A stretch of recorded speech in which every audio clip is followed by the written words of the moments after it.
Dans l'actualité de ce mardi 28 février, nous allons revenir sur un nouvel accident mortel qui s'est déroulé sur les routes de Hautes-Pyrénées dans l'agglomération tarbèze. On reviendra également sur cet autre accident au pic du Midi avec un blessé grave. L'homme est entre la vie et la mort. Sans oublier la politique avec le parti radical de gauche et le parti socialiste qui sont rentrés en campagne.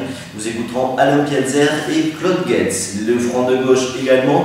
Un petit rappel pour les élus pour parrainer les candidats à l'élection présidentielle. Et puis l'actualité culturelle avec un rendez-vous à Lourdes autour du battle entre danseurs professionnels et amateurs. Nous en parlerons avec Bouzienne. Et également la semaine russe qui se prépare sur Tarbes, ce sera dès le 10 mars.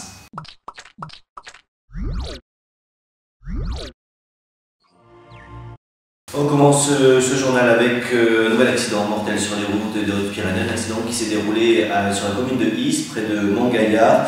C'était dimanche après-midi, un jeune de 19 ans, originaire de Juillan, est mort dans l'accident.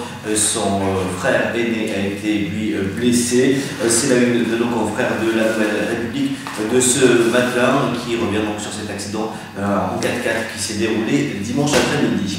Un autre accident, cette fois-ci sur le secteur du Pic du Midi. C'est un employé de la régie du Pic qui a fait une chute de 4 mètres alors qu'il tentait de dégager de la neige qui était installée au-dessus de la gare d'arrivée du téléphérique. Un geste quasi quotidien pour cet employé expérimenté qui est également le maire de Tramzaïg, mais une lourde plaque de neige glacée l'a emporté dans sa chute. Il est tombé sur la tête, ses jours étaient encore en danger hier soir. Il était transporté au centre hospitalier de Burpont à Toulouse.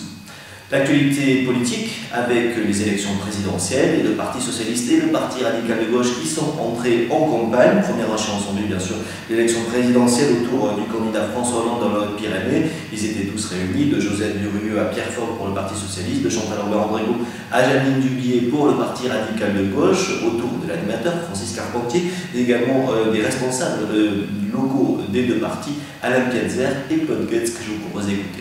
Écoutez, elle va s'organiser avec un souci d'être proche de nos concitoyens, de façon à aller exprimer les engagements pris par le candidat François Hollande sur les mesures qu'il voudra mettre en œuvre immédiatement quand il aura, après son élection, que nous espérons victorieuse, et l'arrivée d'un gouvernement de gauche.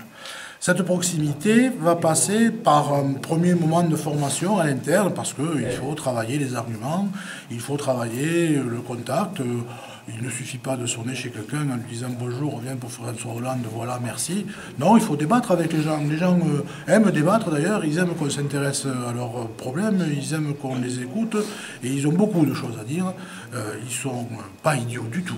C'est pas parce qu'ils ne s'impliquent ni dans un parti et parfois même dans aucune association qu'ils n'ont rien à dire. Ils ont leur avis et il faut en parler directement avec eux, c'est quelque chose qui est apprécié.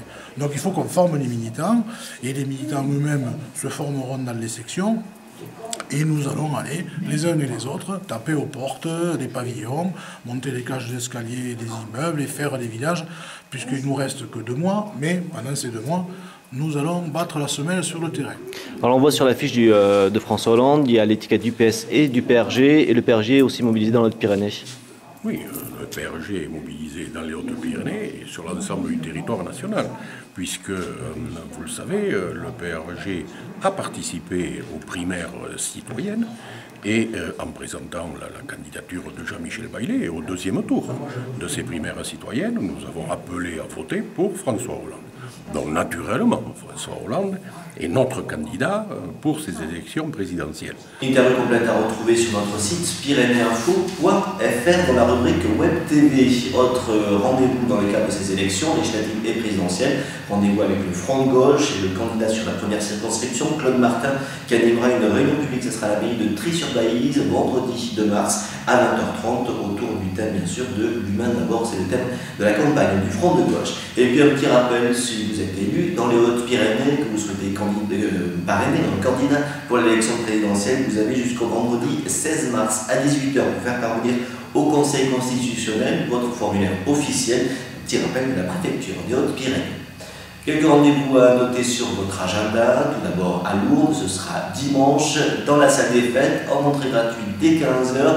C'est un rendez-vous autour de la danse, autour des danses organisées en partenariat avec la mairie de Lourdes et l'association Densité. Et c'est Bouzienne qui nous en parle. Dimanche à la salle des fêtes de Lourdes, donc le festival Un Break à Lourdes, on va retrouver Donc tout d'abord des danseurs locaux, de Lourdes, de Tarbes, des amateurs, des professionnels. Ensuite des danseurs de Paris, de Reims, de Lille, de Bordeaux, de Toulouse, qui feront des spectacles vivants, donc c'est des spectacles des créations. Il y en a même de Singapour, donc de l'étranger. Et ensuite, donc voilà, qui se présenteront pendant 2 heures sur des formes de 10 jusqu'à une demi-heure. Il y a une forme d'une demi-heure de spectacle, notamment le spectacle de Singapour. Et ensuite, il y aura des battles, des compétitions de danse ouverts aux amateurs. Donc, encore une fois, les Lourdais, les Tarbais, et jusqu'à Toulouse, Bordeaux, toute la région, même de Saint-Etienne, qui viennent de Valence, de Paris, qui viennent s'affronter pour une compétition avec un jury très très connu par les milieux de danseurs, mais aussi par le grand public comme Scorpion qui avait fait incroyable talent, finaliste, mais qui a surtout gagné à Bercy des championnats du monde super importants de la danse.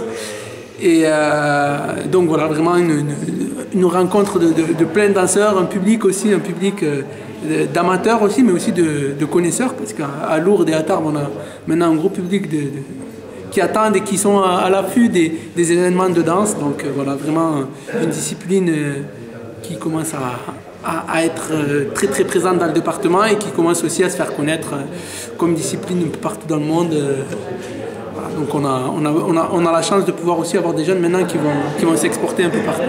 Voilà, rendez-vous donc dimanche 4 mars à partir de 15h à la salle des fêtes de Lourdes. On y reviendra bien sûr en vidéo sur pyrénéinfo.fr, où vous retrouverez d'ailleurs sur notre site l'interview du maire de Lourdes, Jean-Pierre Artiganat, sur ce même sujet.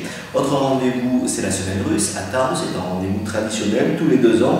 Le théâtre de l'Or Bleu et Marianne Gorbachevski vous donnent rendez-vous autour de la culture russe au sens large.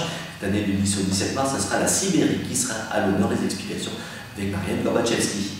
Elle est née d'un spectacle que j'ai créé en 1995 sur une poétesse qui s'appelle Anna Akhmatova, avec un metteur en scène moscovite, Natalia Zvereva. Et j'ai pris conscience qu'il y avait toute une page de l'histoire russe qui était méconnue à cause de la période communiste. Tous ces écrivains, tous ces artistes qui n'ont pas pu sortir de leur pays, qui n'ont pas pu s'exprimer, qui pouvaient quelquefois ne même pas être édités. Donc j'ai eu envie de faire connaître d'abord ces gens-là, et puis après ça s'est étendu, développé, et puis c'est la culture russe en général qui a été abordée chaque année, enfin, tous les 2 ans, une fois tous les 2 ans.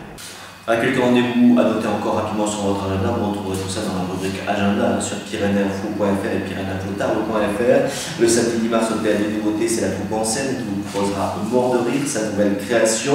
Un rendez-vous ce mardi à 20h30 au centre Albert Camus de Sénéac avec l'association des Amis du Parc National des Pyrénées pour une soirée photographie réalisée par les adhérents de l'asso lors de leur balade et leur sortie dans les Pyrénées. Et puis un rendez-vous avec le club des lutteurs vicois à Vicomigor au centre multimédia. Ce sera samedi 3 mars à partir de 21h pour leur prochain loto. Dernier rendez-vous à noter autour du sport et de la littérature. Un livre sur le cercle amical Lannemezanais, le club de rugby de Lannemezan, sous-titré Le club de tous les défis. Il est signé Pierre Nabonne et il sera présent à la librairie Le Vendémont. Ce sera donc samedi 3 mars à partir de 16h sur le plateau de Lannemezan. Et puis un peu plus haut du côté de Péragude, c'est un rendez-vous qui vous attend les samedis 10 et dimanche 11 mars avec la Coupe de France de snowboard.